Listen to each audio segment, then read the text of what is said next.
This is a world where money has no value. Here, time is everything. If you want to buy something, you have to pay for it with a part of your life's time. Only then can you own it. But in this world, to live a good life, you must have enough time, because once a person reaches the age of 25, a countdown starts on their arm, showing 1 year of life left. The moment that countdown reaches 0, the person dies. The rich people here have so much time that they can live for thousands of years.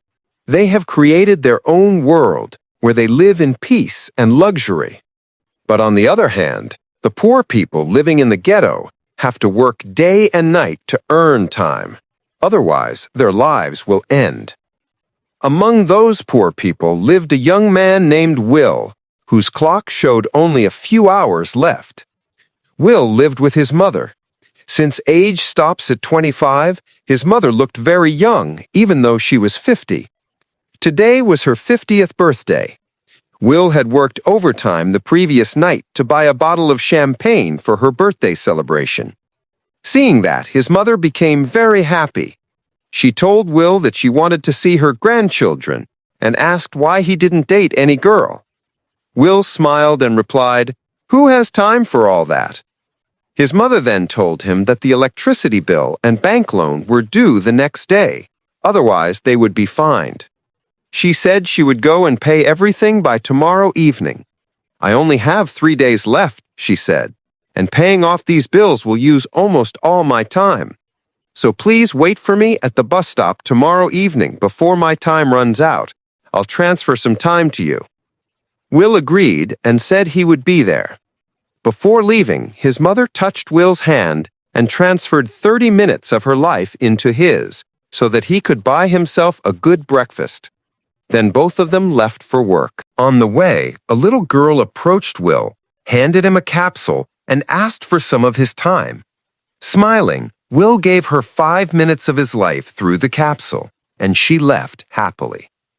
This showed that in this world, people can store and transfer time through capsules whenever they want.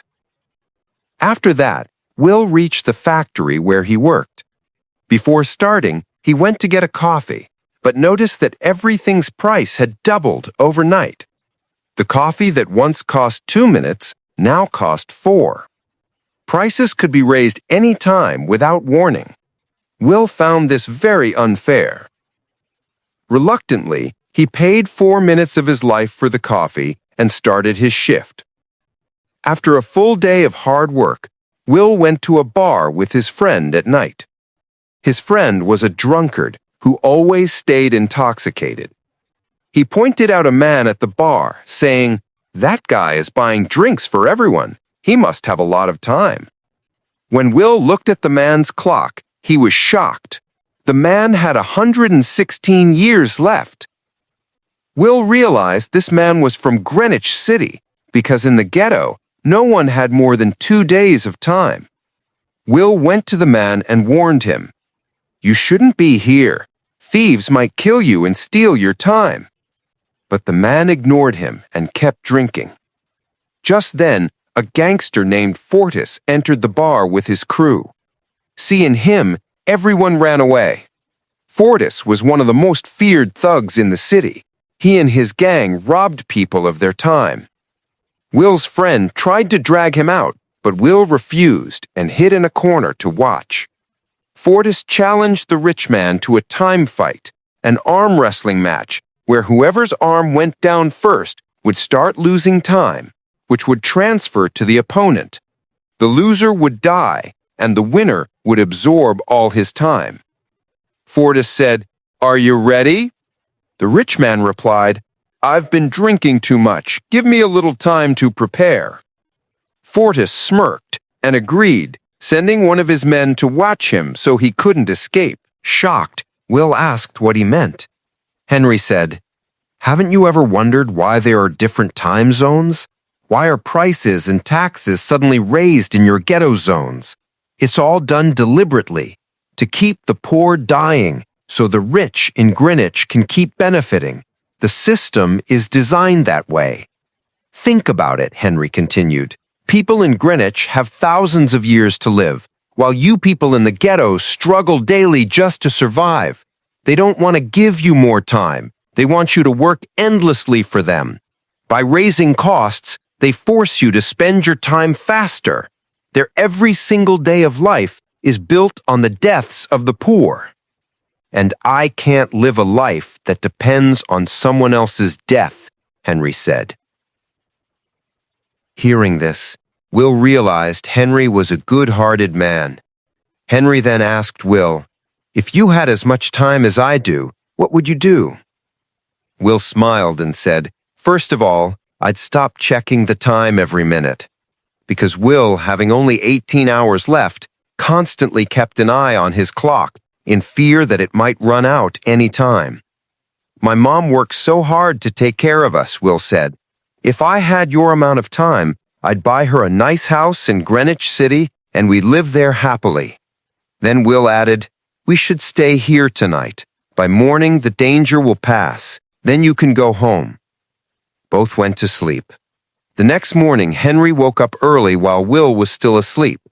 Henry quietly transferred all his time, every single year, into Will's body, keeping only a few minutes for himself. Then he walked to a nearby bridge. When Will woke up, Henry was gone. Out of habit, Will checked his clock and was shocked to see 116 years added to his life. He couldn't believe it and thought he was dreaming. Then he noticed a message on the window. "Don't waste my time." He realized what Henry had done. Will looked out and saw Henry sitting at the edge of the bridge. He ran toward him as fast as he could, but it was too late. Henry's clock had only seconds left. A moment later, Henry died and fell into the river below. Will was devastated. Now Will had 116 years of life, but he knew if he stayed here, people would think he had killed Henry to steal it. So he went to his friend and showed him the time. His friend was stunned. Will then transferred 10 years to him as a gesture of friendship. His friend thanked him sincerely. Will said, "It's not safe for me to stay here anymore. With this much time, anyone could kill me for it. I'll go to Greenwich City, buy a good house for my mom, and live a safe life there." Saying goodbye to his friend, Will left and went straight to the bus stop, the same place where 2 days earlier his mother had promised to meet him after paying the bills and loans. Meanwhile, Will's mother, after paying everything off, was on her way back home. The youngest is an 18-year-old boy, Ivan, who claims he was wrongfully accused, but the other prisoner, Butchers, probably not innocent. He seems like a tough guy who is determined to take revenge on those who wronged him. After their introductions, the contestants begin speaking one by one, each swearing that they are innocent civilians and not mafia. The host then gives them 10 minutes to cast their first votes, and as the countdown begins, the contestants, family, and friends nervously watch on their televisions. The players begin arguing, so a woman named Marie asks everyone to stop wasting their limited time by bickering. She votes for a man named Kieran, and another contestant, Peter, also supports her judgment. But Butcher interrupts and says he recognizes Marie from a TV show, revealing that she was once a famous ballerina. However, her career was ruined by an accident on one rainy night that left her unable to dance. As a result, her fame disappeared, and she couldn't afford a prosthetic leg due to their high cost, which is why she entered the game. Butcher suspects that Peter and Marie are a couple, but it turns out Peter is simply her #1 obsessive fan and came to the game solely because of her. Since these two obviously know each other, the contestants begin to suspect that they're the mafia. Peter tries to convince them that this isn't true, but the contestants don't believe him and start voting for Marie. This frustrates the ballerina, and she blames Peter for stalking her and ruining everything. He tries to save her by asking them to vote for him instead, but the contestants ignore his words. In the end, Marie is collectively voted out, but the host announces that she's just a civilian, which shocks everyone. Moments later, her chair begins to approach a black sphere looming above them, which eventually consumes her. Marie soon appears in a simulation and finds herself in the woods on a stormy night. It turns out her greatest fear is rain and thunderstorms because of her accident. She runs through the forest in terror, and in a desperate attempt to escape, she plunges off a cliff. Unfortunately, she's struck by lightning while in midair and dies a painful death. Her body immediately turns to ashes, leaving all the contestants and the audience horrified, and some of them slightly aroused. Upon seeing this, the host is disappointed and says that just because two people know each other doesn't mean they're mafia. Next, it is time for the two mafia members to select a civilian to eliminate. Raymond ordered his team to gather all the information about Will. During the investigation, the Timekeepers discovered that a man named Will had spent a huge amount of time to enter Greenwich City. That confirmed Raymond's suspicion. When Will entered a casino, the rich people laughed at him, a newcomer trying his luck. But Will was a skilled gambler. Today was his best chance to take time from the rich. He played poker with a wealthy man named Philippe, one of the richest in the city. When the game began, Will risked all the time he had. Using his clever mind, he defeated Philippe and won 1,170 years. Seeing this, Philippe's daughter Sylvia was very impressed by Will. She invited him to her father's party the next evening. The following night, Will bought a new car and arrived at Philippe's grand party. But during the party, things took a turn. Raymond arrived, confiscated all of Will's time, leaving him with only 2 hours. Then he arrested Will for Henry's murder. Raymond asked, "Why did you kill Henry?"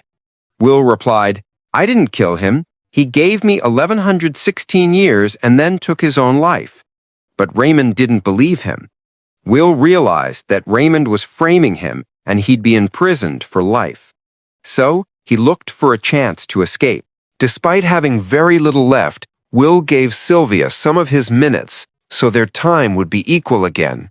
Then Will took her to his friend's house, the same friend he had once given 10 years to. But when his friend's wife opened the door, she said angrily, "Those 10 years you gave him killed my husband. He wasted all that time drinking and died." Hearing this broke Will's heart. But now both he and Sylvia had very little time left. They had to do something fast. They sold some jewelry and got 2 more days of time. Then Will called Felipe from a phone booth and told him that Sylvia was safe. Raymond was also present with Felipe at that moment. Will demanded 10,000 years in exchange for Sylvia's return. He said he wanted that time distributed among the poor through the time bank by morning. Although that amount was nothing for Felipe, he refused. He would never allow the poor to get more time. Will told him, "Last night my mother died because she ran out of time." Hearing this moved Sylvia deeply. She finally understood how the poor lived every moment in fear of dying, and how hard they had to work just to earn a single day. The next morning, Will and Sylvia watched the bank from a distance, but the bank didn't distribute any time to the poor. Sylvia was heartbroken. She realized her father valued time more than his own daughter. Seeing her in pain, Will decided to send her back home safely. He took her to a phone booth and asked her to call her father for help. He even gave her a gun to protect herself. Meanwhile,